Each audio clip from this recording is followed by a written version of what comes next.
Oh, hi. Welcome in. You're here for the Echoplex Media broadcast. Oh, great. Me too. My podcast, the Full Disclosure audiobook and podcast, actually sponsors Echoplex Media. Yeah. We're also on podcatchers like Apple Podcasts, Google Podcast, Amazon, you name it. We're on there. Yeah, it's about not just the gig economy, but corporate AI and the future of human employment and our economy. And it's really applicable to everybody. I think you'll be fascinated. So check it out. We've actually got 14 episodes up now. So yeah, check that out. Let's watch Echoplex Media now. See what Dave's up to. I know how to stand up to a man. I'm defenseless against that kind of female insanity. You fucking leave me alone. I'm white and I've got everything I need. No one clutches their purses when they're in a room alone with me. And I can drive for any neighborhood I please at any hour, and the police don't do a thing. So if I see a penny on the ground, I leave it alone and fucking flip it. I'm a straight white male in America. I've got everything I need. I'm a guy getting paid more than a girl with a degree. And I can walk down the streets after dark, no one wants to rape me. And I can get a girl pregnant and just as easily flee. Just like my straight white male dad did to me. So if I see a penny on the ground, I leave it alone and fucking flip it. I'm a straight white male in America. I've got all the luck I need. I've got a pile of broken mirrors and I'm walking under ladders and I'm spilling tons of salt, but to me that doesn't matter, cause my skin and my gender and my orientation are the best things to have if you live in this nation. I recommend it highly.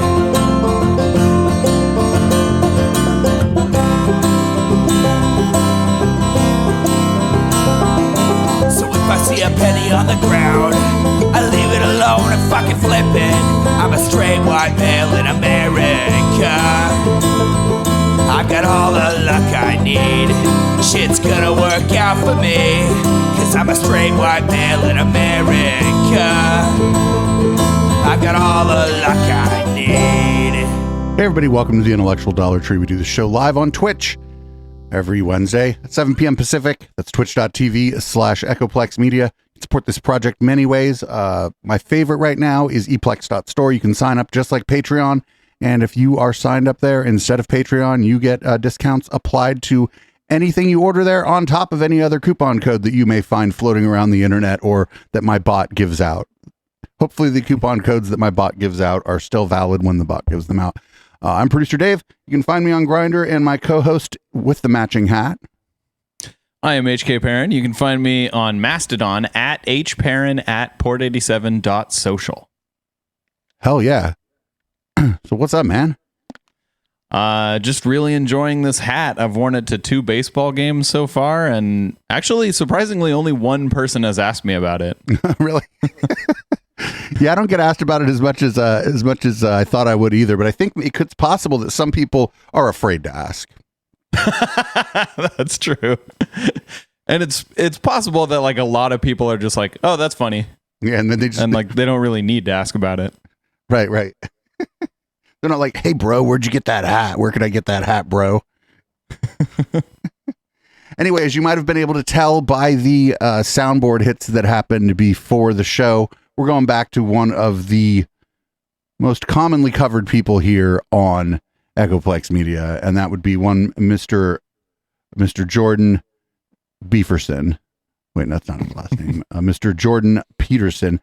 This is going to be a fucking disaster because he had RFK Jr. on. RFK Jr. is running for president, kind of. And he's running as a Democrat. And this is rekindling the spirit of the classic Democrat with Robert F. Kennedy Jr. This is going to be fucking awful. Are you ready? As I'll ever be.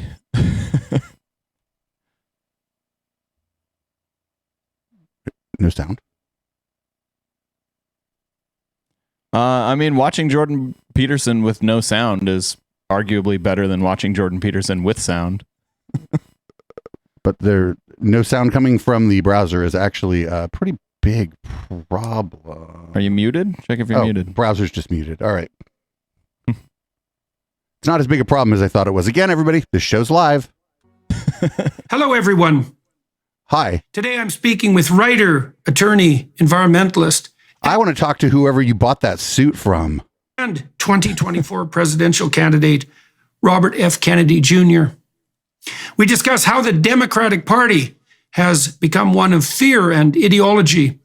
Its inexplicable conclusion with fear and ideology. You know, if you asked me, like, of the two parties in the United States, which one is defined by fear and ideology? I certainly would not say the Democrats. Both parties are ostensibly defined by some kind of ideology. Otherwise, there wouldn't be more than one of them. That is true. But, like, just watch Fox News and it's just like all fear mongering 100% of the time. How the COVID-19 pandemic became an issue of tribal allegiance, the use of the doomsday climate narrative for political gains, what can actually be done with renewable energy, and why the era of Kennedy Democrats can not only be revived, but uniting for Americans across boundaries, both physical and philosophical. What made you decide to throw your hat in the ring on the presidency at this point? Well, I saw the country going in a direction and my political party going in a direction that was very troubling to me. The country one really kind of needs a reboot. But the role of my political party, I felt like the Democrats kind of got derailed. When he says the country needs a reboot, does he mean that he doesn't like the Constitution? No, I think it's just a platitude, right? I don't think if you were to like have a real interviewer, he might get stopped and go, "Well, what do you mean when you say the country needs a reboot?" Yeah, does he mean like violent revolution? I don't know. I don't think he would probably say that's not what he means. I don't know what he means by a reboot. Maybe they'll get to that, but I doubt it. Of war, when they were always skeptical of the military-industrial complex, they became the party of censorship, which is abhorrent to every definition of liberalism. They became the party of fear, which is against our, traditions. Yes, Americans have never been a frightened people. In his 1932 inaugural address, said that the only thing that we have to fear is fear itself, and he understood that fear is a weapon of totalitarian elements and totalitarian control. But this guy just spent the last 3+ years fear-mongering about the vaccine. That he did, yeah. And he continues to, he's going to do it in this interview. I think he's telling on himself. It became the party of the neocons, which again was antithetical. The neocons were Republican, very, belligerent, pugnacious foreign policy about subduing the world and establishing hegemony through violence. It became the party of Wall Street. President Biden has surrounded himself with Wall Street but like the guy before him, like he surrounded himself with people that kept getting indicted. Like at least the Biden crooks know how to fucking they know how to be a crook. Like the song that was playing before, like if you weren't tuned into Twitch, you wouldn't hear it. But the banker song about how good men borrow and great men steal. It's like that's at least the Biden people know how to like be a ghoul that covers their tracks. I don't know. Legal crookery. The party that had forgotten its roots in the middle class of our country and started regarding people, the cops, the firefighters, union members, the people who were the bedrock of the Democratic Party, as deplorables. Yeah, the Democrats well known for hating the fucking firefighters. What the fuck? Nobody hates the firefighters. Yeah, what the, like, cops, yes, I totally understand that one. Firefight? No one hates. What the fuck is he on about? I bet firefighter, if you polled, like, would poll like in the 90% percentile of both political parties of people who are, you know what I'm saying? Like, do you have a favorable view of firefighters? Like 90% plus of both parties would probably say, well, yeah. Yep. There'd be a few wacko libertarians on the right who would say yeah, and then there'd be a bunch of dumb shitlibs on the left who don't understand the question and say no. And all of those trends and others were disturbing to me. And I actually, Jordan, started thinking about running before it was really viable, before I considered it viable, but just to, to be able to. It's still not viable. You're protected somewhat. He's not going to win. Censorship if you're running for president. There's actually federal rules that make it illegal for the network TV to censor presidential candidates. And but my wife are there? Let me run for Wait, no, I don't think there are. What do you mean censor them? The network TV can't censor you. All they can do is be like, "Oh no, we're not going to interview you." Is that what he means by censorship? I have no idea. When he's talking about TV censoring someone, I'm just thinking like he's trying to say fuck on cable TV or something. Well, you can. They don't bleep out swear words at the debates, actually. Okay. Well, I don't know what he's talking about then. If I didn't intend to win. And then last spring, a pollster named Jeremy Zogby, who runs one of the biggest polling houses in North America. Oh, I'm almost sure that's going to be a friend of Steve Bannon if people look up Zogby. And had been polling me without my knowledge for several months. Asked to see me, and he sat down with me and showed me the polling results that showed a very clear path that I could have till victory. And with those, I was able to. How are you polling right now? Persuade my wife and my kids that this was a good idea. And I think at this point they're pretty happy with, the last 2 months. How are you doing in the polls at the moment, as far as you can tell, with credible polls? Well, the public poll, I average about 20%, which is good. I mean, my candidacy is not being treated 20% as serious by the mainstream media. I think maybe it is a little bit more so, but it was originally dismissed as kind of a fringe candidacy. But I'm actually doing much better than DeSantis, Governor DeSantis does against Trump. I'm doing much better against Biden. So it's I think that is just a media bias. And our internal poll numbers are much, much better. And yeah, because that's your polling. You're calling your yes. You're calling yes. When we call all of the donors that we have their phone numbers, 20% of them say that they would vote for me.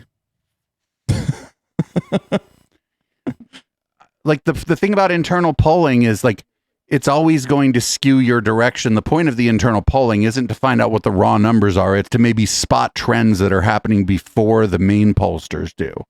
It's not to you can only spot like big trends with like your own polling, because like if you don't like what your pollster's telling you, you might fire them.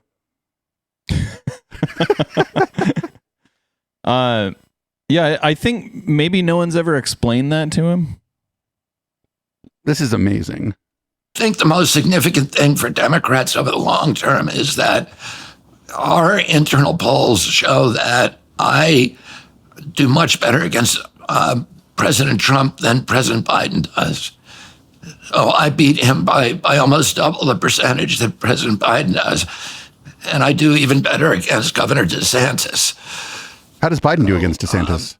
I think that, if the public polling reflects that, I think that that's going to be very persuasive to a lot of Democrats who really see the election as just a battle to keep Donald Trump from retaking the White House again. And I think a lot of Democrats who don't like me, I think mainly because of the propaganda that has dominated, the very, very negative propaganda and negative portrayals of me, and the misinterpretations of my viewpoints, which have dominated the media and the public consciousness over the past several years, that will begin to recede a little. The more that's his way of saying, you're taking me out of context. That, if the polling shows that I am more likely to beat President Trump than President Biden, I think it will force a lot of Democrats to take a second look at me. Why do you think that people feel that you might be a better alternative to Trump than Biden is? Like, what is it about what you bring to the table that's making you more credible on that front? Well, I think the reason my numbers show that is that I've been able to bridge the divide between Republicans and Democrats. So a lot of my supporters, I think I do better than any candidate with independents, which are now the biggest political party. And I appeal to a lot of Republicans as well. No, this guy's got a ceiling of like 15 to maybe 20% because he's going to just appeal to anti-vaxxers.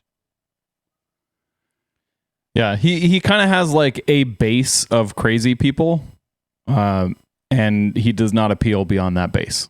Right. I don't think he understands that even if he started out at like 9% and then made it up to 16, 17, I don't see that ceiling being any higher than the 20%.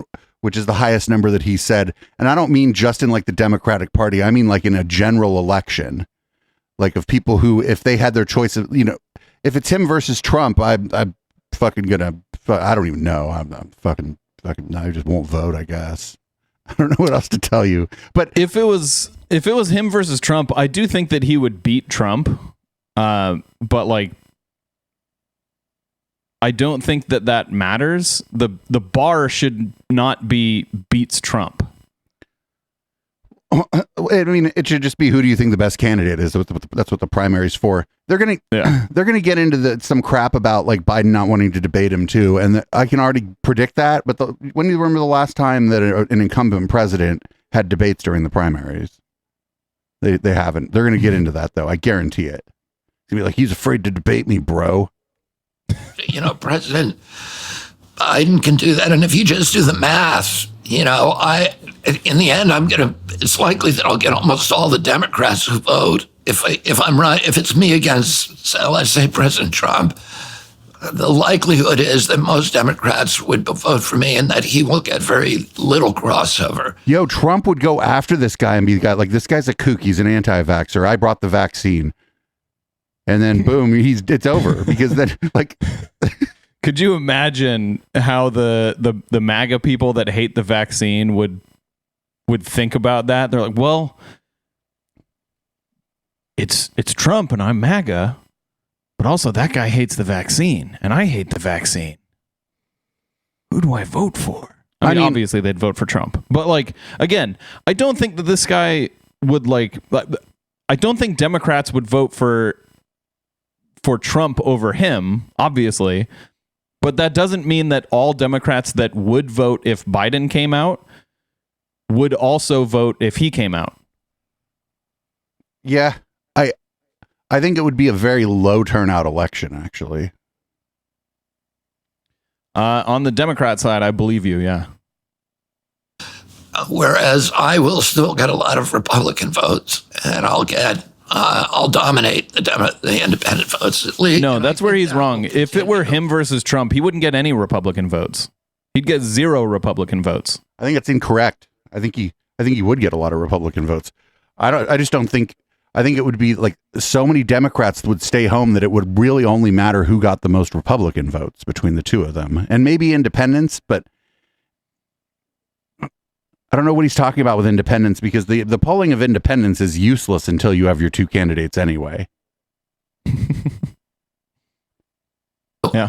I mean, that is not, that observation or that is not just an artifact of our polling, but it's, it's reflected in conversations that I have every single day of people approaching me in airports, of on airplanes, of, when I'm doing, when I'm in the countryside, which I have to go to a lot, in rural areas, urban areas, I'm getting a strong response, and the response. But that's because you're like RFK Jr. event, and then a bunch of fucking anti-vaxxers and fucking Stu Peters show up. Like,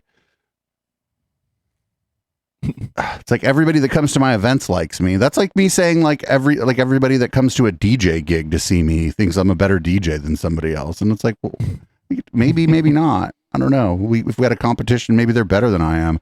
I mean, I just play more Madonna than they do because I'm gay. Like, who knows? I don't. This is all really bad. If I didn't live in America, or if there were like actually no stakes for this, like if we had a more of a parliamentary system where the executive didn't have that much power, I'd be all for him versus Trump, just for the fucking chaos. Just for the chaos. There is no Twitch channel or even news outlet better equipped to cover Donald Trump versus RFK Jr. than Echoplex Media. Like, we're uniquely positioned for that kind of thing, but I think it's a very low probability event. So I think it's true, the polling is reflecting something that's really happening. Right. Well, it isn't obvious to me, and this leads into another line of question, exactly why you're running on the Democrat ticket. Because, as you just pointed out, your policies, at least in principle, could appeal to Republicans as well, and that might make you a unique candidate on the Democrat side. I guess I'm curious about why do you? So there's an analogy, I believe, between what's happened to the universities. I don't know if that is unique on the Democrat side. There are a lot of Democrats that appeal to Republicans. There are a lot of Democrats in that kind of in-between area. And I just don't think there are as many Republicans that would appeal to Democrats.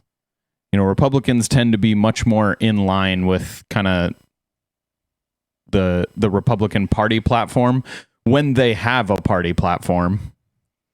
Yeah, I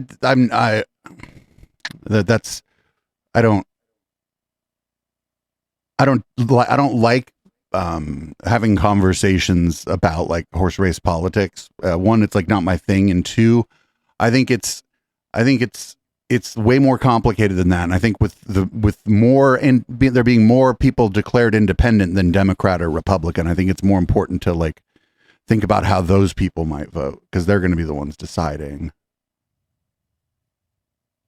What I saw happen in the universities was that the administration took over the faculty. The faculty retreated in 3,000 microsteps, and the administration moved forward. And that happened over about a 25-year period until the administration had captured the universities completely. And then the administration has captured the university? Motherfucker, that's who administers the university. They didn't have to capture it. It's theirs. They run the show. That's like saying the C-suite has captured this company. The people who work here run the company, and that's not right. Like, what are you talking about, dude? Yeah, the administration captured the university. They fucking make policy.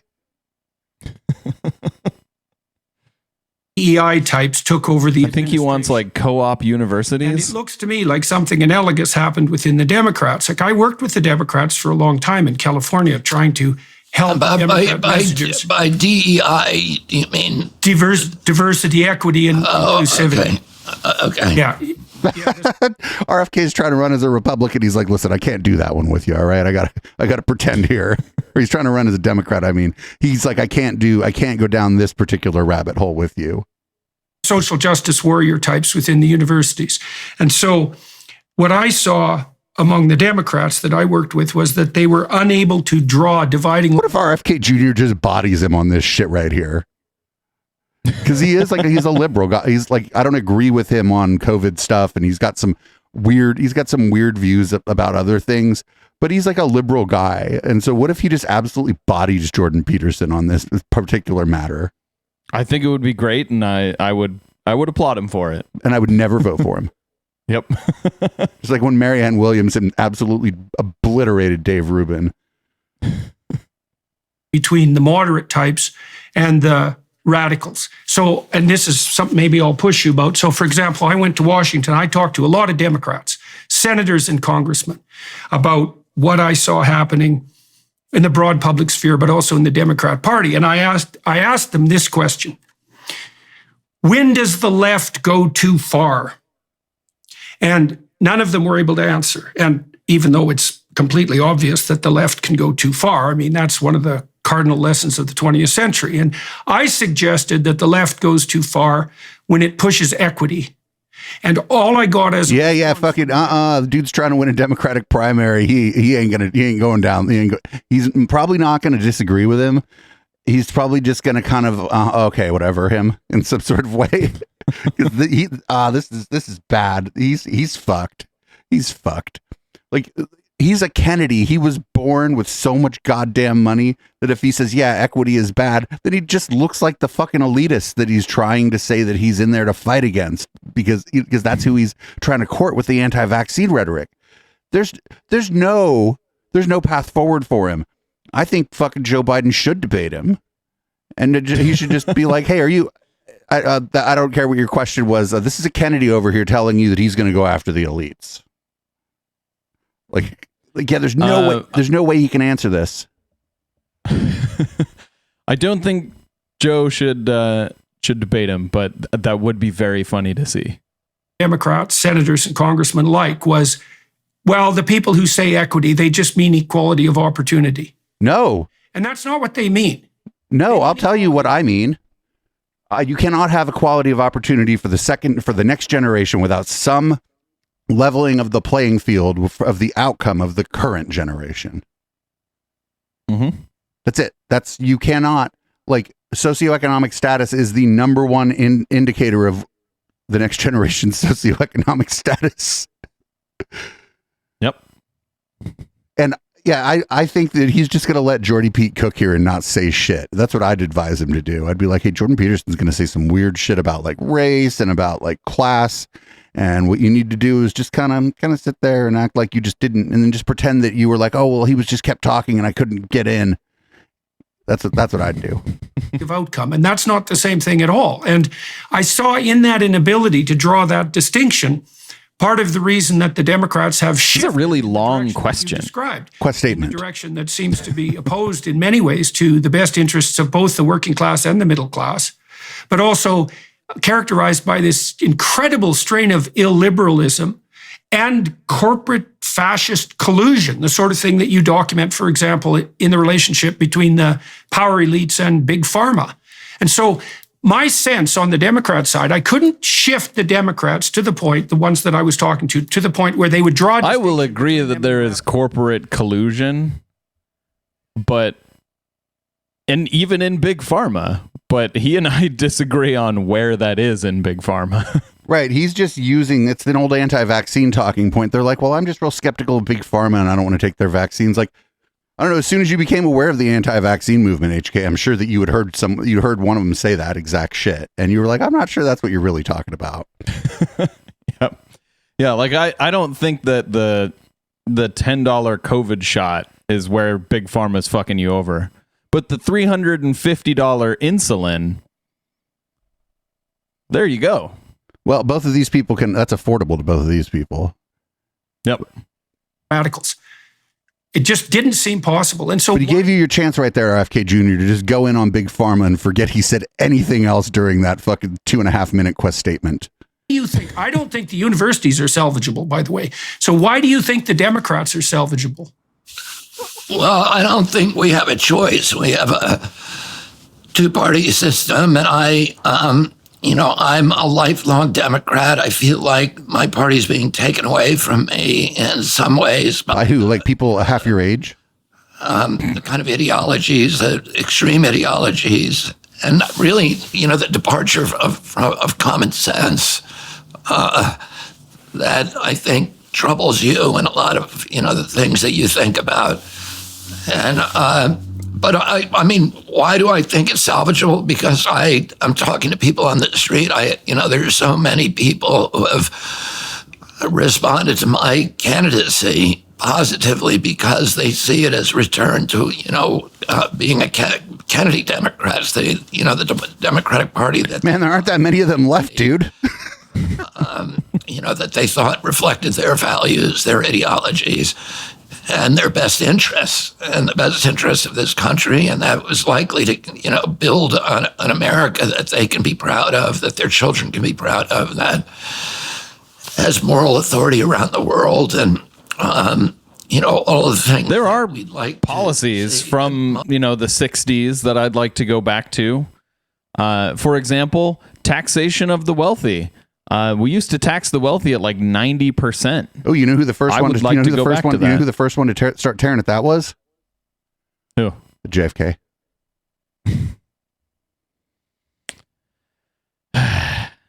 Well, I think most people would like to see. I think the Democratic Party has been hijacked, as you say, by kind of some extreme ideologies and in some cases kind of irrational, thought patterns. And I think that kind of the idea of returning it to common sense is appealing to a lot of people. And but common sense is appealing to everybody because they think you're just telling them that what they think is common sense is how we should do things. Common sense is like it's like two words. It's like a weasel words. It doesn't mean shit. Flat earthers say that the earth being flat is common sense. Right. And it's fine. Like, and if you're just talking to somebody at a bar and you're like, oh, I think it's common sense that blah, blah, blah, blah, blah, blah, whatever. There's no stakes there. There's nothing there. You're just having a conversation at a bar. Mm-hmm. But if it's the president's just not telling you anything by saying, well, we're going to do common sense.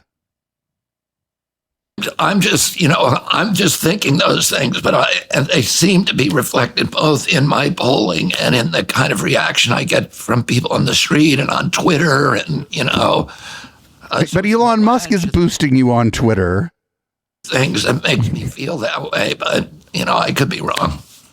Well, I mean, part of the reason that I was willing to work with the Democrats to begin with, and I did that for about 5 years, was because I think like you do, according to what you just said, that, well, you kind of have to work with the institutions that exist because those are the institutions that exist. And did Jordan Peterson, was he trying to work with Democrats for 5 years? I thought he was just, I don't recall that. I thought he was just like crying Kermit the Frog, complaining about trans people and Black Lives Matter. And for a while, he wasn't talking about anything because of the way he chose to use the system known as Big Pharma. Also, we have a shirt in our swag shop with a illustration of him, and under it just says Big Pharma, like Big Daddy, but he's Big Pharma. that was funnier when he, it was funnier 2 years ago.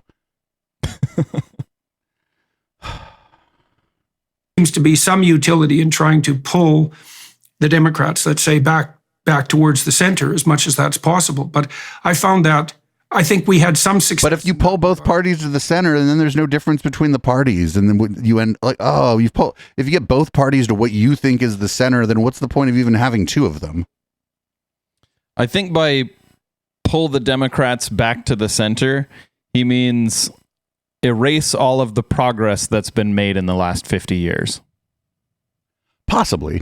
But it may, I think when these people talk about the center or centrism, I think it's just a virtue signal. Because if you ask them like what that meant, they would just tell you what they believe. Yep. Yeah, it is. None of them view themselves as far right. Even though, like, to everyone else that's not on the far right, they are far right. In particular, and I see this on the conservative side too, by the way, with the unwillingness to see, this is probably more true in Canada even, what is really at the core of this progressive ideology that stresses equity, for example, because equity... Yeah, RFK Jr.'s not going down that fucking rabbit hole with you, dude. He's not doing it. His fucking advisors told him you were going to talk about that. Unbelievably dangerous doctrine. And as far as I can tell, it's indistinguishable from the sort of Marxist ideas that swept across Eastern Europe and the Soviet Union and China, for that matter, in the 20th century, and that still prevail, certainly in China. And it isn't obvious to me at all that the Democrats have taken this with any degree of seriousness. And, you know, isn't China now just basically state capitalism? Like pathologies on the cultural front. You've documented a fair bit, and this brings us into another area that's... So look, he just made a declarative statement about like equity, and he's like, I'm going to move on to something else here. Even Jordy Pete knows that this guy's not going to go there with him. Not interested in going on that car ride with you, sir. To that, I guess you spent a lot of time. Your last book, Letter to Liberals, I think I've got that title right, concentrated on the strange collusion that has occurred between the Democrats and Big Pharma. And this is also something I find completely inexplicable. Like 20 years ago, if you would have said that in 2020, the leftist types and the liberals, including the Democrats, would be colluding with Big Pharma, people would have thought you were completely out of your mind. Because but wait a minute, and that's you're in 2020, the president of the United States was Donald Trump, and he was out there bragging about Operation Warp Speed, which was an on the record, I guess, collusion with pharmaceutical companies to get a vaccine out. That was before they knew that they would be hounding against that. Right. For an endless amount of time, the number one it used to be that both parties would kind of openly collude with Big Pharma, collude, quote unquote. But yeah, I don't really understand how like Republicans now they're very against certain pharma things, like the vaccine. But again, if you ask them, like, should we put a cap on the price of insulin? I bet you most of them would say no. People who were liberal or on the left were Big Pharma and Big Energy. And so wait, what? How do you explain what happened in relationship to the liberal attitude towards Big Pharma during the COVID epidemic? Because I haven't been able to sort that out at all. What do you think's behind that? But like HK, you said it a little while ago. Big Pharma does a lot more than make the vaccine that we all just took. Yep. You don't have to like think like I like also don't think that like a pharmaceutical company selling penicillin to somebody who has a really bad infection. I'm like, well, that's good, and penicillin's fairly cheap. So, like, you know what I'm saying? Like, there's drugs that are just keeping people alive today that the pharmaceutical companies made. It's regulatory capture, and it's the way in which they mark up the prices on drugs when there's no generics available. Yeah. It's like if someone were to give you if someone were to give you a life-saving food when you're out in the wilderness or something, but also like set your foot in a bear trap. You'd go like, well, I like some of the things that person did, but I'm definitely not a fan of the bear trap. That happened kind of like a slow motion train wreck. And you're right that traditionally pharmaceutical industries. Although you'd probably be screaming it because your foot is in a bear trap.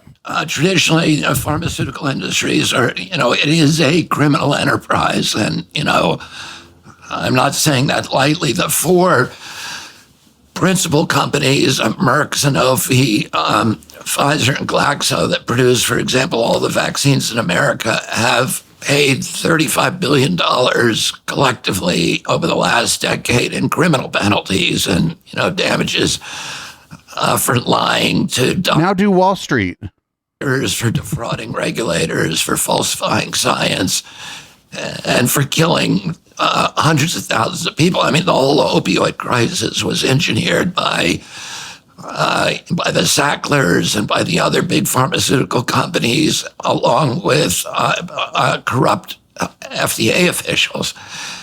And that is a crisis that now this year killed 106,000 American kids, twice the number of kids that died during the 20-year Vietnam War. Kids? Another good example. Kids? Kids? symptom of the corrupt collusion. I bet we killed a lot more than 106,000 kids in Vietnam. And we, I think most people that went there on our side were over 18. Pharma and the regulatory agencies, and the capture of those agencies by that industry, which has become, the agencies themselves have become sock puppets for that industry. And they killed between 120,000 and 500,000 people with a drug they marketed as a headache medicine and a arthritis medicine when they knew that it caused heart attacks. And they didn't tell the public that. They concealed that from the public. So, a lot of people would have said, what year was this? This was probably back when he was a lawyer. I'll take an aspirin, but they weren't allowed to make that choice because the pharma and the collusion. All right, now how many people does aspirin kill? And did they ever tell you that you couldn't take aspirin? What the fuck is he talking about? Regulators took that information, deprived the public of informed consent. Now, the question is, how many people does Tylenol kill? Like, all drugs have risks. And like the whole point of our system is to try and mitigate those risks and make them clear to patients, right? So Sure. you can say like, yeah, I could take this pill and it'll make my headache go away, but am I willing to take the risk of the side effects? So sure, if like companies lie about that, yes, that's very bad. But that's not a bad system in general. And I don't remember the thing he's talking about, so I wonder what drug it is. And if it was like 20 years ago, then like you're like, well, it's been 20 years since the last time this thing you're talking about happened. You see what I'm saying? Like, time passing after something is important. Like at the workplaces, it's like, it's been this many days since we've had an accident. Well, they're acknowledging they've had an accident, but they're putting up the thing to say, hey, it's been 500 days since we had an accident where anybody had to go to the hospital here. Does that mean, are you going after them for the accident 500 days ago? Or are you like, oh, it's a pretty safe place to work, actually, assuming they're not lying about their sign? Pharmaceutical lobbyists on Capitol Hill than there are congressmen, senators, and Supreme Court justices combined more than any other industry. They give double in terms of lobbying what the next biggest industry gives, and it's easy for them to own Congress still. There was an ideological resistance among Democrats until a decade ago, or really a decade. What happened was that Democrats are always starved for money, for campaign money, because everybody running for office is for campaign money. Dirty industries and from sort of people, disreputable people.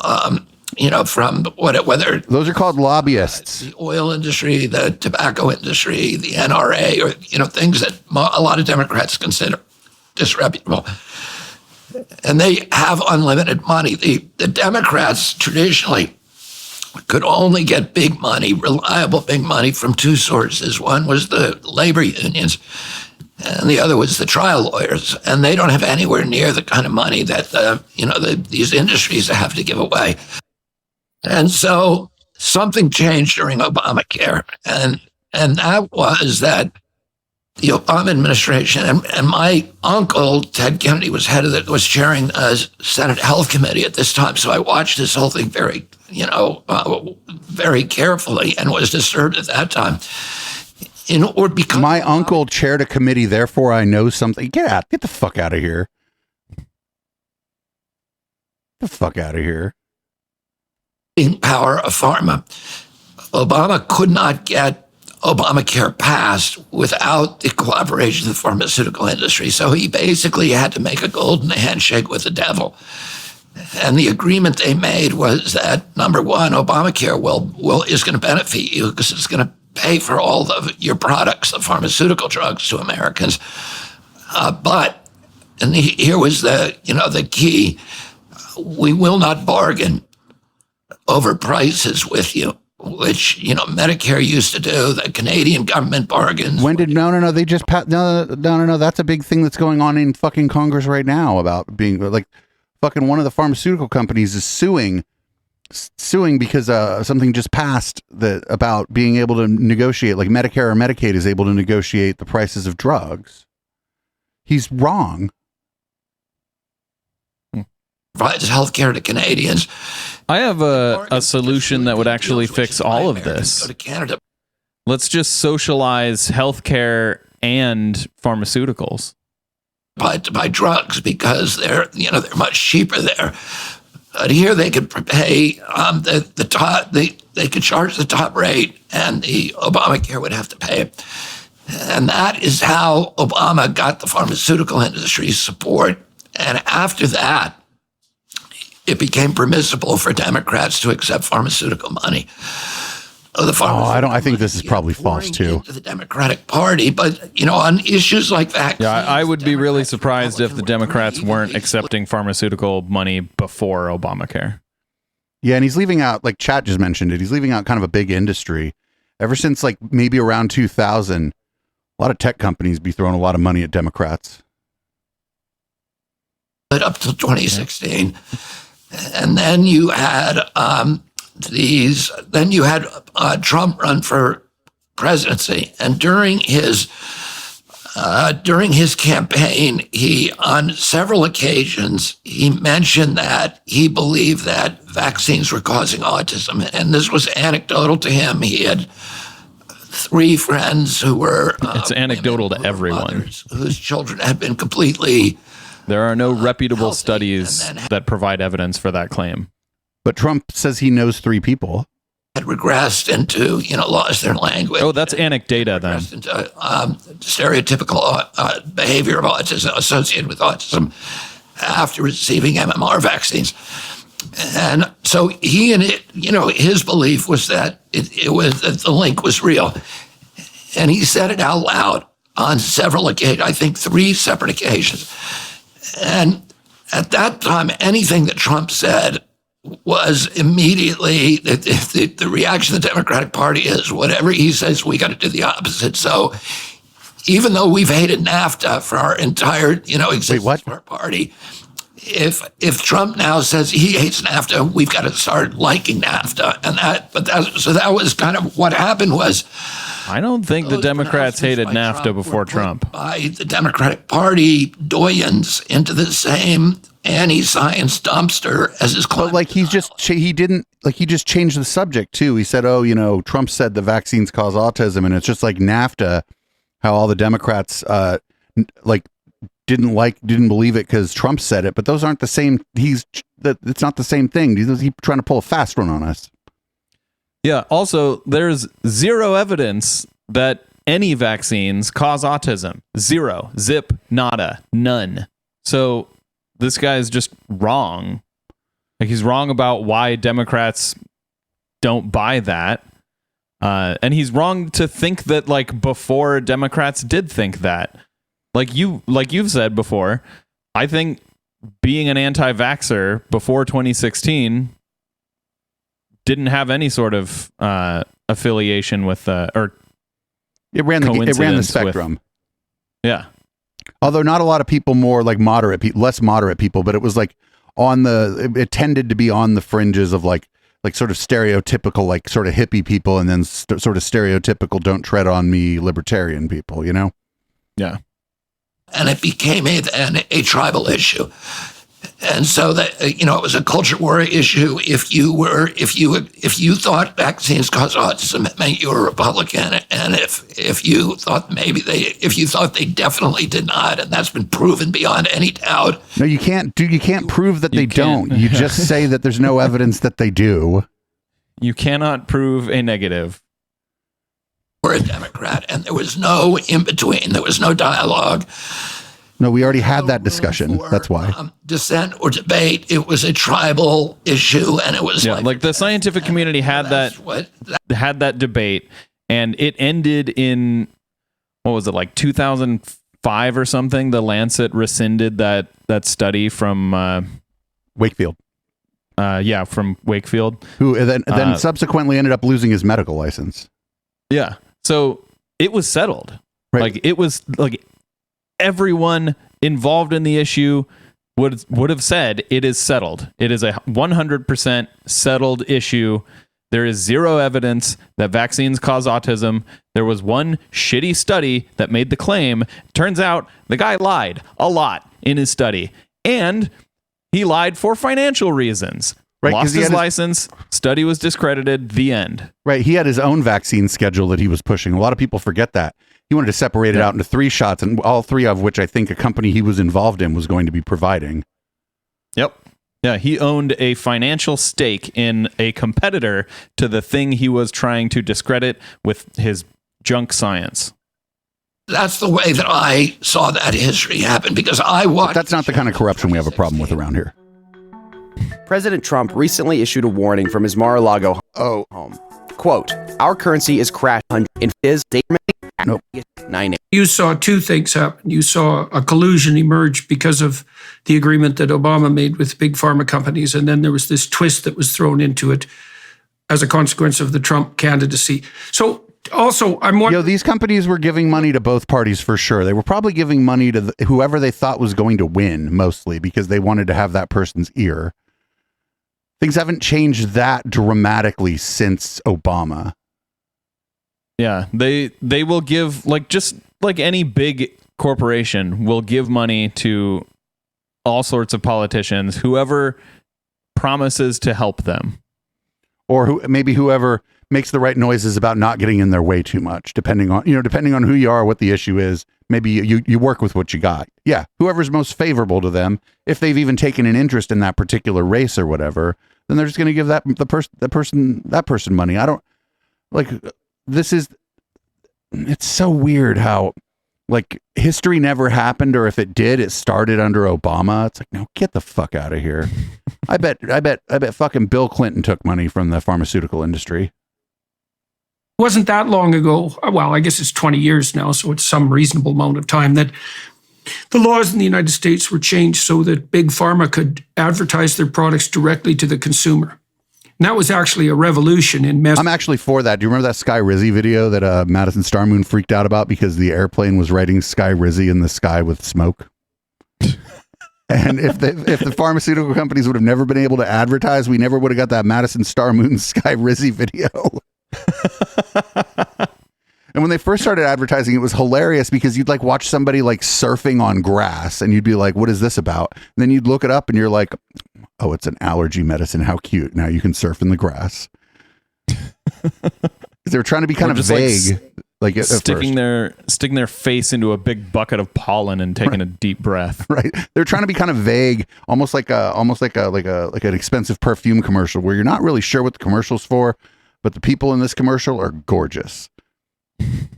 And now, as you pointed out in your last book, big pharma controls about 75% of the advertising on legacy media, and even more on the news shows. And so, I think it's about 75% on the news shows. I think it's about 70. Oh, look at that! Look at that! He's backing off of it because it's bullshit. That would mean 3 out of 4 commercials during the news show, or 3 out of 75 out of $100 of the revenue they get from advertising comes from one industry. I don't think so. And if that is the case, it's because the audience for cable is getting older. And so they need more medication. There aren't a whole lot of YouTubers sponsored by AstraZeneca. I would take that sponsorship in a minute. It would. Oh my God! Do you know how many people? If there was an AstraZeneca, oh my God, people would lose their damn minds. People would get so mad. Can you imagine all of a sudden we'd start getting comments on YouTube, right? There's thousands of angry comments on YouTube. And what a great way to segue to our sponsor, Claritin D. I'd be advertising vaccines and antipsychotics, just all the stuff Scientologists and conspiracy theorists hate. I'd be like, no, sorry, I don't want the gout medication. Do you have one for Prozac we could run? Really want to piss off the Scientologists this week, if that's all right with you. Sure. I think they should do a grassroots advertising campaign, or what's it called? AstroTurf advertising campaign, where they you know what the great thing about AstroTurf it means is that you don't actually need their allergy medication. Well, like do a TikTok challenge of like taking 5 Claritins and then, like I was saying, stick your face in a big bucket of pollen and breathe deeply. Allegedly.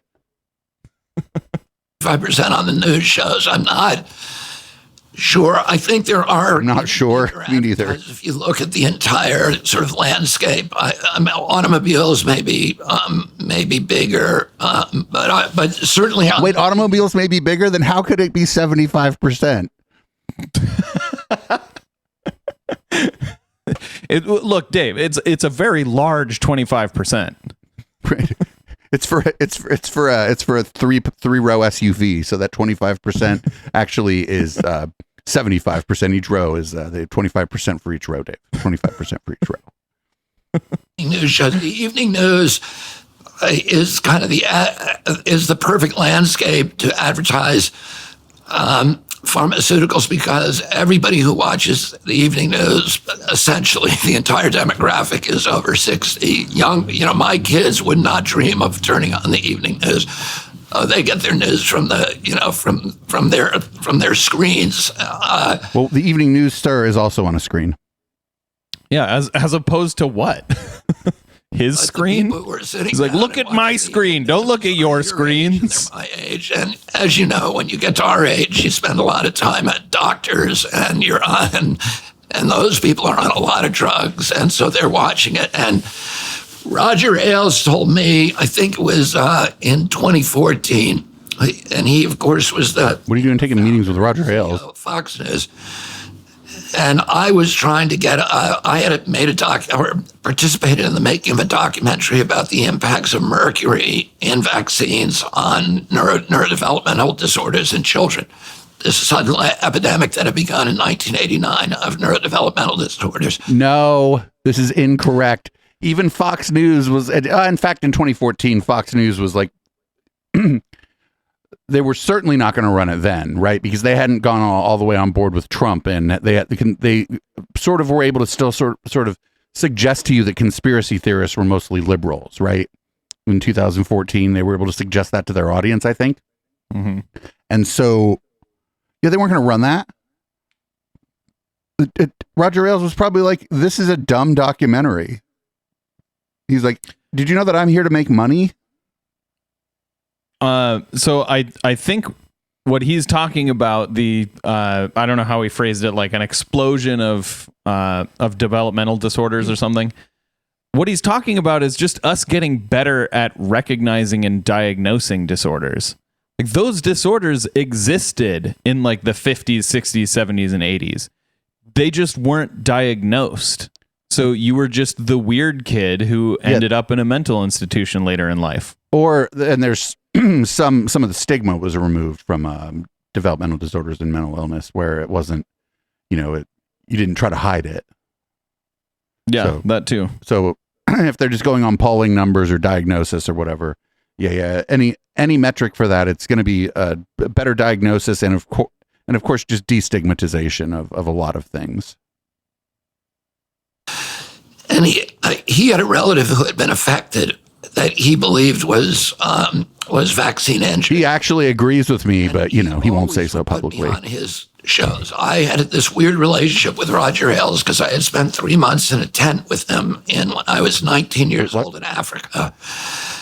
What? And we had this friendship. He was a very clever, witty guy, and he had not started. Tell more of that story. He just left running the Nixon campaign communications.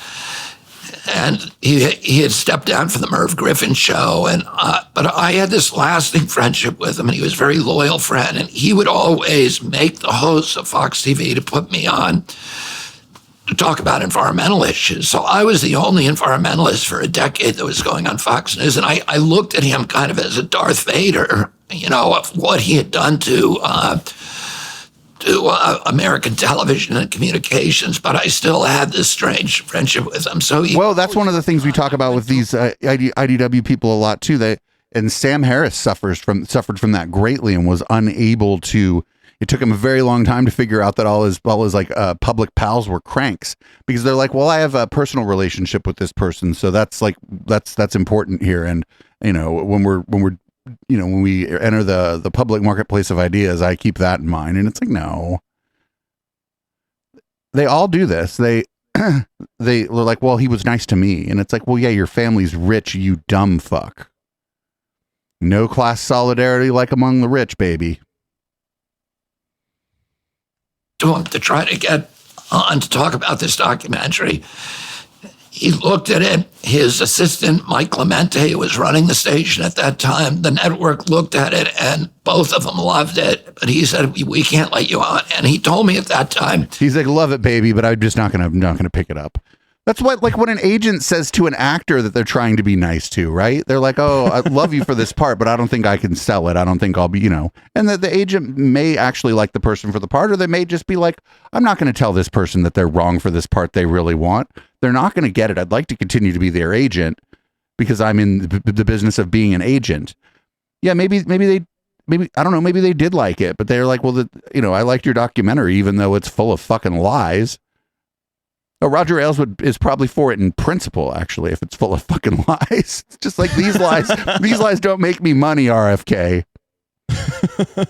he said, "If any of my hosts independently let you on to talk about this, I would fire them. I would have to fire them." And he said, if I didn't fire them, I would get a call from Rupert within 10 minutes, meaning Rupert Murdoch. And he said to me at that time, he said, 75% of my evening news division advertising revenues are coming from pharmaceutical companies. And he told me that of the 22 ads on the typical evening news show, that typically 17 or 18 of those were pharmaceutical ads.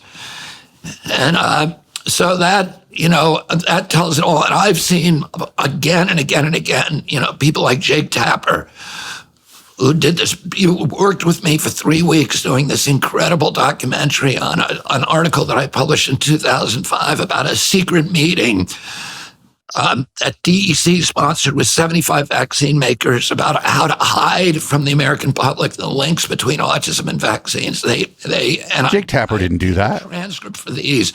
He's like, but then we couldn't release it. All right, so here's how we're going to hide the links between autism and vaccine. We're going to take all these links and we're going to do nothing because they don't exist. I published them in Rolling Stone.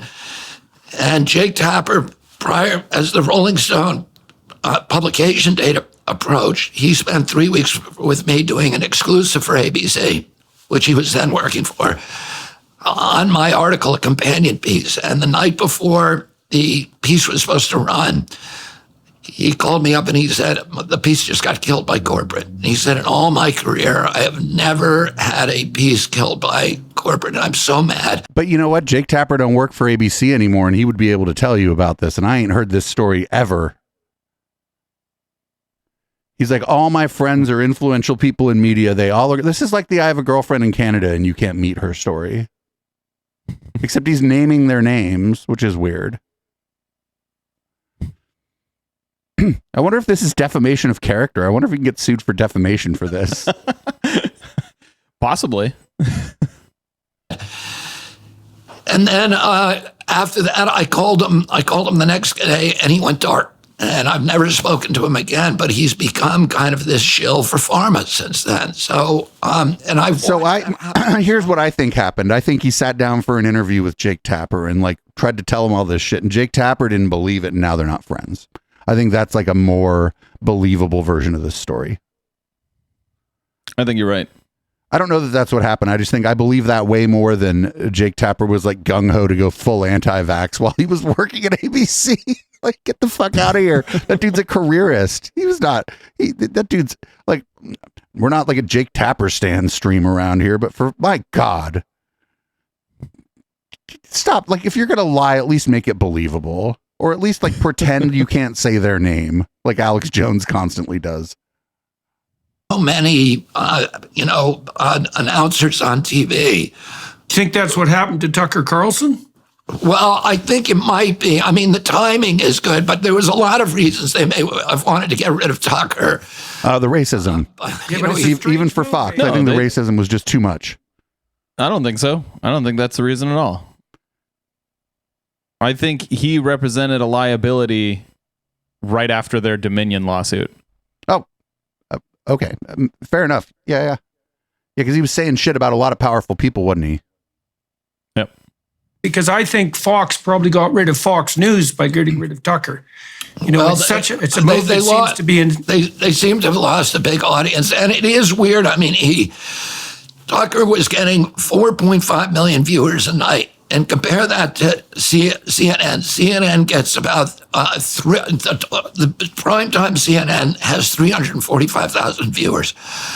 So Tucker was getting more than 10 times what CNN. He dwarfed anybody else on Fox. I mean, he was clearly the breadwinner. He was the anchor, and they fired him. They were making some kind of a point, and you know, maybe he just pissed off Rupert by being, you know, Fox News is important to us in this country, but to Rupert Murdoch's empire, it's just a drop in the bucket. So, you know, they were getting about 1 million total views prime time. Oh no, I think he's talking about concurrent. Oh, okay, concurrent views. Okay. In pharma, it may have been Rupert Murdoch's ego. I don't know what it was.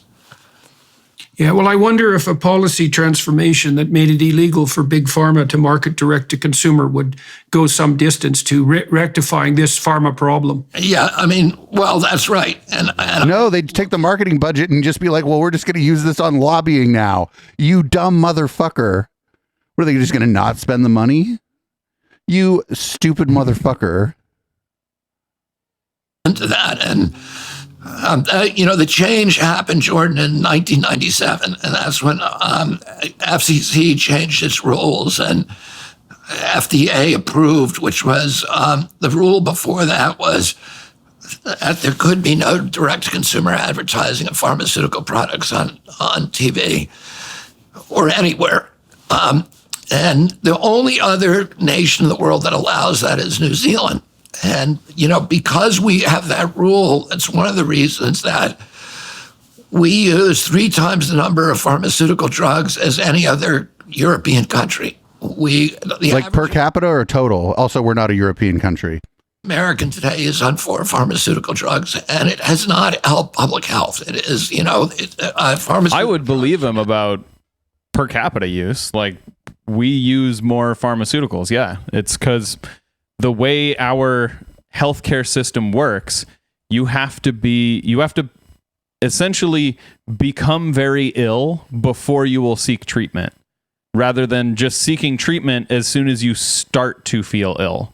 So yeah, we in general, Americans are much more sick and ill than Europeans.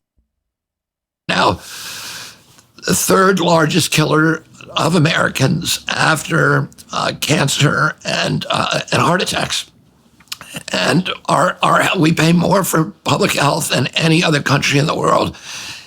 And I think, so that means that's the 3rd leading cause of death is medical error. Is it 3rd? Or 4th? I think it actually pharmaceutical drugs. I think it's no. I think he's talking about the opioid crisis. No, I don't. Jordan Peterson was trying to give him an out there because I don't think pharmaceutical drugs are the 3rd largest killer of Americans. Drugs, yeah, and the source for that is the Cochrane collaboration. It's it's a report by Peter Gosha, I think, of the who is the founder of the Cochrane collaboration, which is kind of the ultimate arbiter of pharmaceutical companies. It is not even in the top 10 that I can see. What's the 3rd largest? COVID-19. Oh, what's 4th? Accidents. Just accidents more broadly. I think he thinks unintentional injuries, 225,000 a year. Yeah, he's wrong. Yeah, he's just so wrong. Unless he thinks that that like number is just accidents that people had with pharmaceutical drugs, but then that would mean that nobody had any other kind of accidents. Yeah, I don't think it means like medical accidents. Yeah, it's injuries, just injuries that lead to your death. Yeah, like car accidents. Yeah. falling off a ladder, falling off a building. And if they are including medical accidents in there, then medical in the general umbrella of accidents, then that's going to be like, if you separate that out, it's going to go like way down in the list. that produced the recent report, the Cochrane Review, showing that masks are completely ineffective in relationship to COVID transmission. Yeah. No, which study? No. Now, although I can't see how, because as you pointed out, the Cochrane Reviews people have accepted them as gold standard for conservative reviews, careful scientific reviews for years. Yeah, the thing is that Bill Gates has played a huge role in. Okay, so it does include drug overdoses, but it also includes car accidents and falls. But he wasn't saying drug overdoses even. He was saying like the pharmaceutical drugs. So like when I hear someone say that, I assume they mean that like you took what you were prescribed and it killed you, right? That's like what I would assume, or at least the majority of it would be that. Yeah. So of just drug overdoses, it's at 107,000. So if I go back to the other page here, where would 107,000? But I don't think he's talking about drug overdoses. There? It would fall a little below Alzheimer's disease and a little above diabetes in, I think, position number 9. No, 8. Eighth position. Again, I don't think that's what he's talking about, and because Jordy Pete tried to give him an out and try to say it was like medical accidents or whatever. Yeah. But I think he means like the thing that Scientology says, basically, that when you're being prescribed these drugs, they are one of the most likely things to kill you, and it's just not true. Yeah, so even if you give him like the most benefit of the doubt in his argument, he's still incredibly wrong. And they've got, they're the big founders of Cochrane, Thomas Jefferson, who is, the leading clinical trial expert in Europe, and Peter Gosha, who is the other co-founder, have both been run out of Cochrane. And the Gates Foundation has been pumping tens of millions of dollars in. So I don't know what's going to become of Cochrane now. Yeah, well, the whole but so people know. Yeah, so that people know. He's like, here, this is the leading blah, blah, blah. But now Bill Gates is putting money in there, so they probably don't know what they're talking about anymore, because they're, you probably find something more recently where they said that like something different than what he's claiming, This is like, these people are credible until I decide they're not. These were a group of very independent scientists who started looking at what was happening to the medical journals. The medical journals get most of their money from pharmaceutical companies for both advertising and preprints. And preprints are the pharmaceutical companies have these phony studies that they use their financial clout to get the Lancet, New England Journal of Medicine, or JAMA, the Journal of American Medical Association, to publish, and then they get a preprint. So they get the journal then to print out just that article, but with the cover of the journal in it, which gives it this imprint. No. It says it's a preprint. Journals at their discretion will put out articles before they'll put them out as preprints, which means that it hasn't gone through the entire process. Maybe they want to be first on it. Maybe it's somebody who has a long track record of being right, so they'll put out the preprint, and that they tell you that it's a preprint. It says it. Total legitimacy. They print out 200,000 or 300,000 of them, and they pay a lot of money, millions of dollars, for that printing run from the. Well, 200,000 or 300,000. If it's millions, that's only like $10 an article, dude. If it's like 2 million, it's only $10 an article. What do you mean millions? I don't think it costs that much to print one article. To publish, it depends. I don't know either, but what I'm saying is he's like, this is all this money, and he said millions, but the thing is, he said 200,000, right? And he said they get millions for it. Let's say that by millions he means 2. Well, then they're only getting $10 an article. You know what I'm saying? Yeah.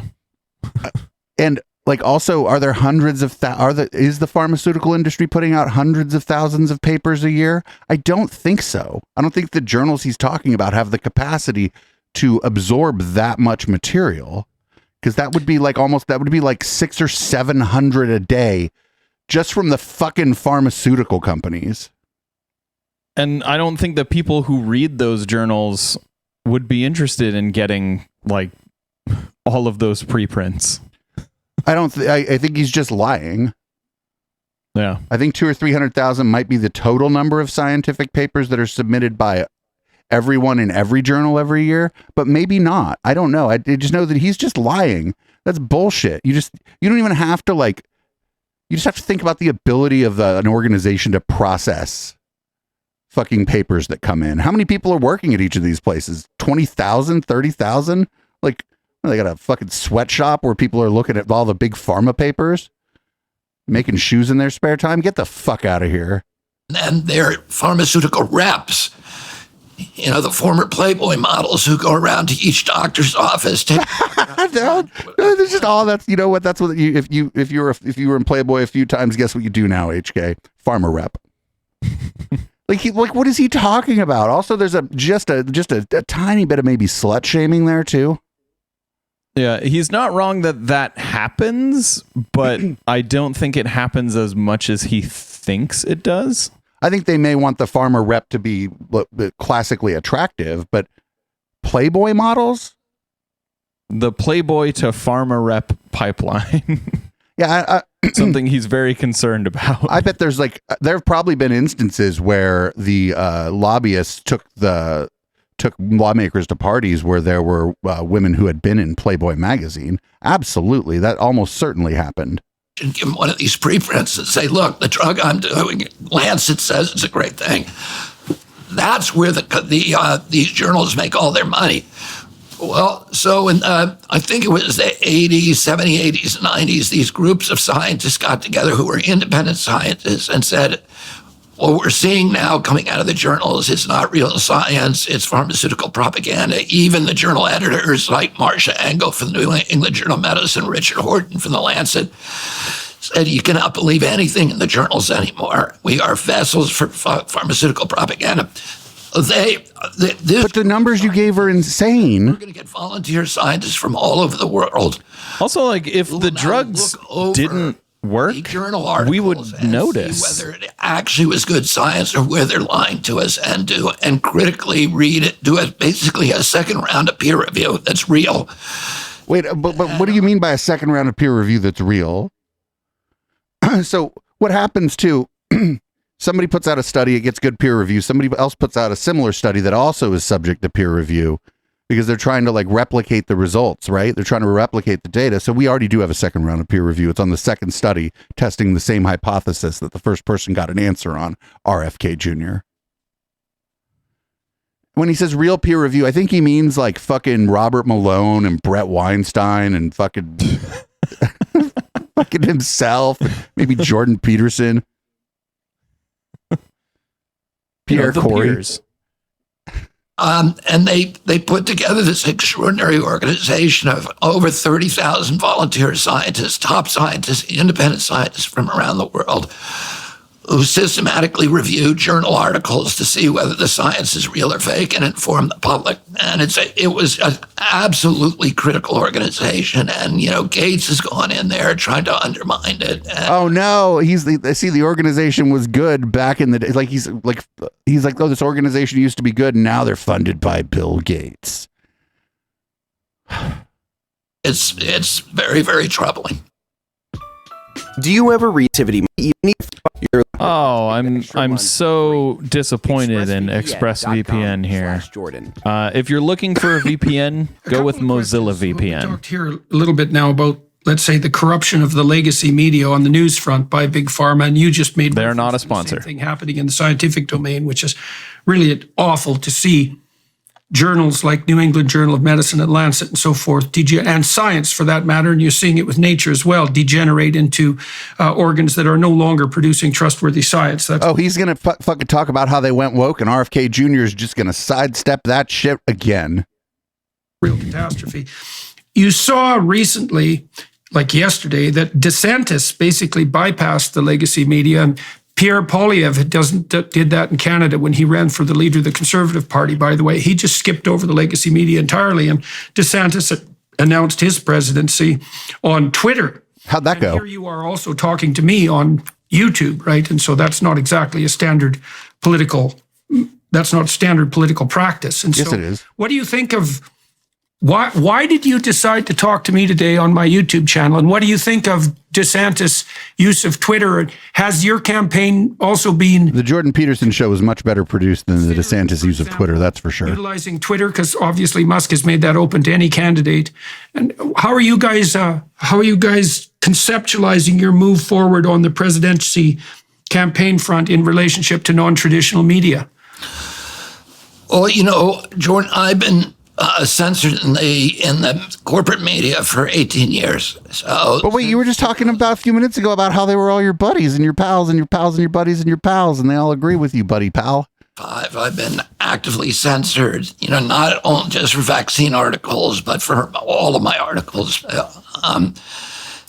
And I was very, very active on those media fronts for, decades, but I've been slowly censored now to complete wall-to-wall censorship.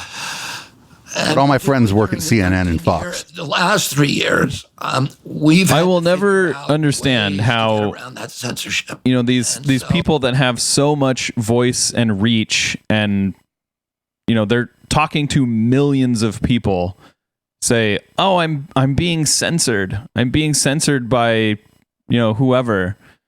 It's like, if I'm hearing you, you're not being censored.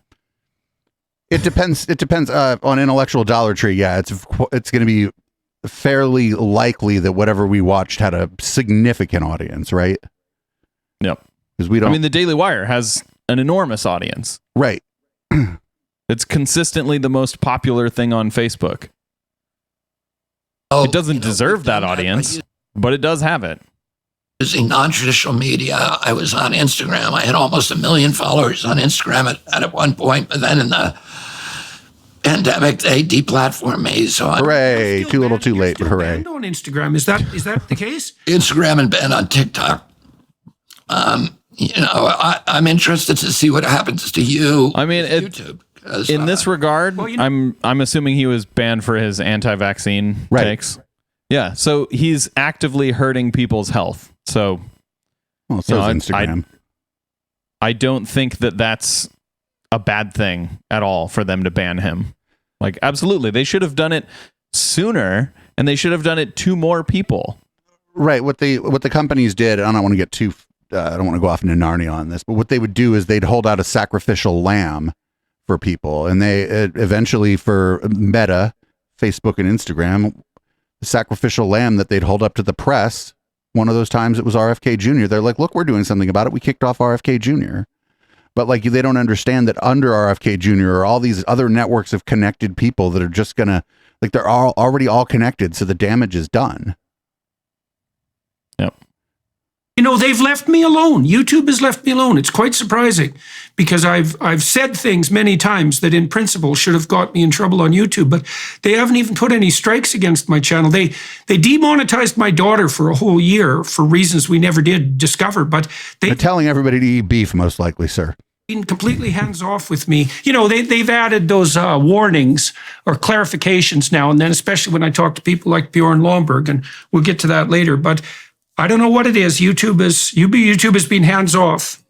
In answer to your question, when my uncle ran in 1960, television was a new phenomena, and he recognized the power of television, that would play a key role in that presidential campaign for the first time in history, and he was able to exploit that and to win that election.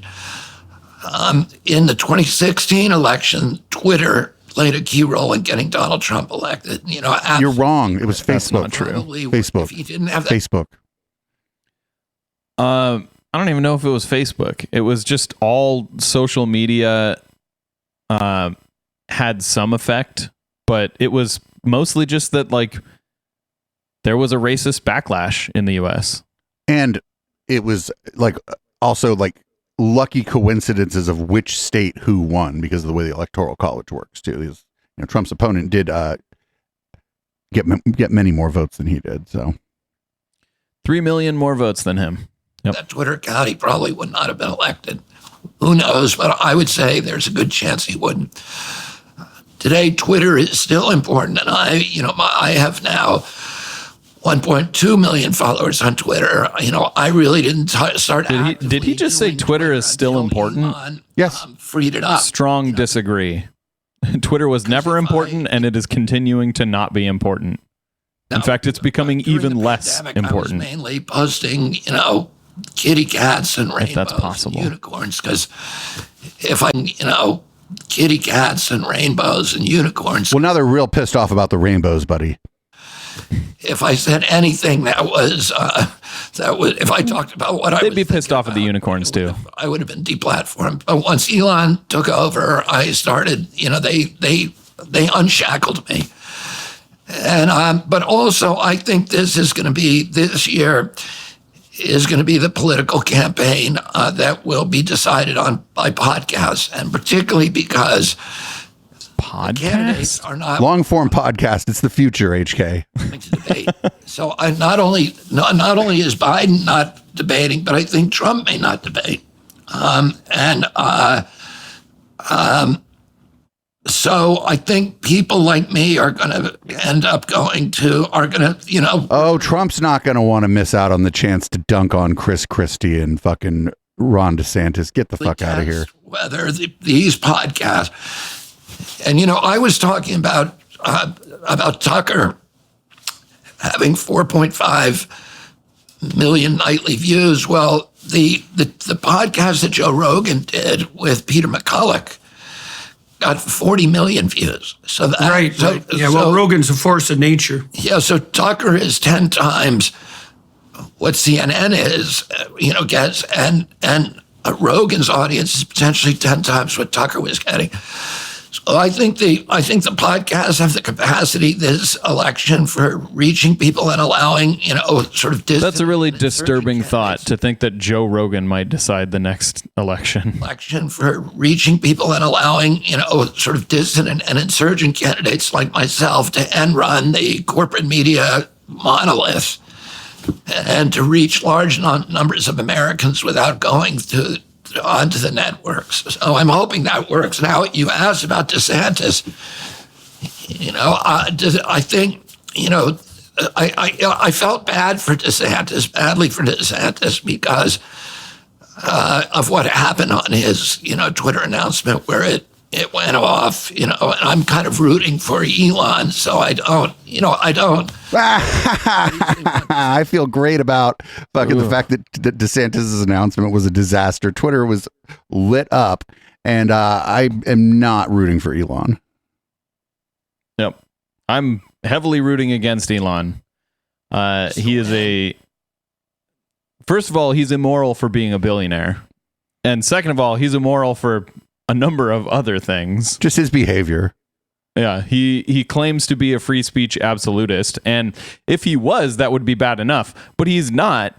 He promotes right-wing voices and demotes left-wing voices.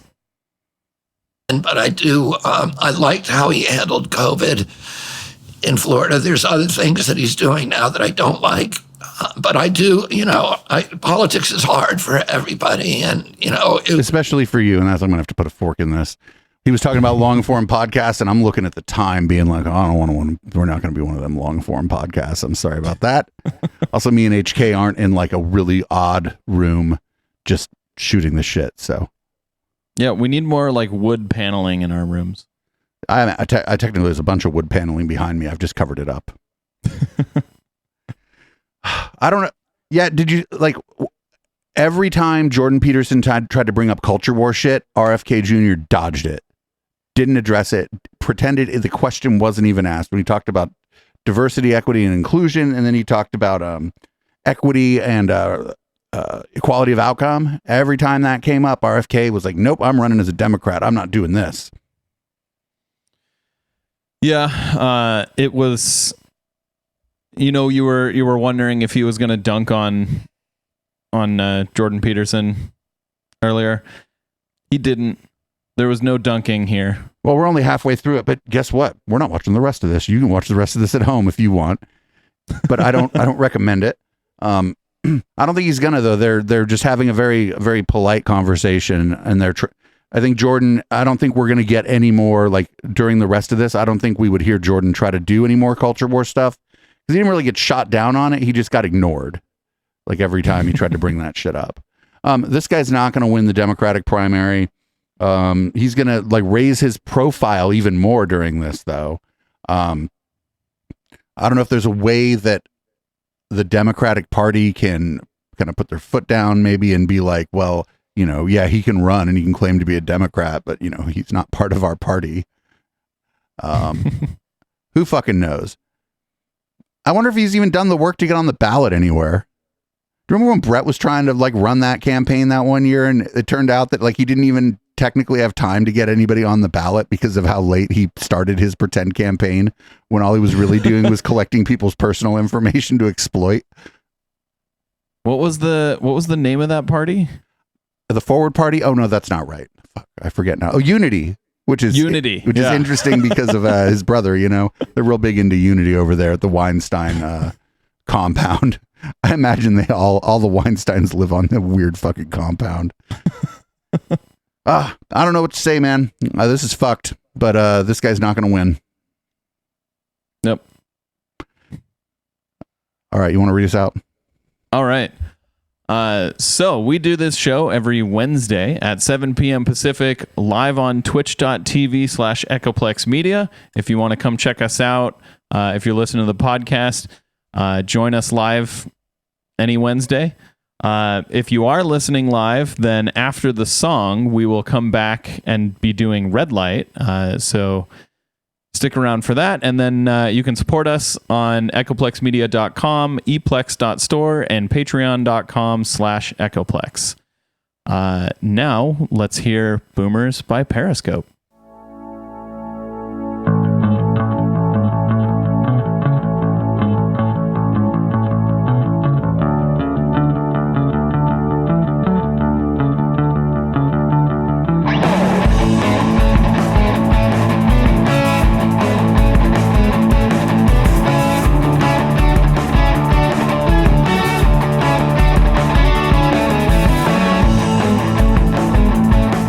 You recall a time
Every Saturday is Cat Day on Echoplex Media, and not only are we posting fucking cats, we invite all content creators to join our open panel. Visit echoplexmedia.com/panel to learn how to join.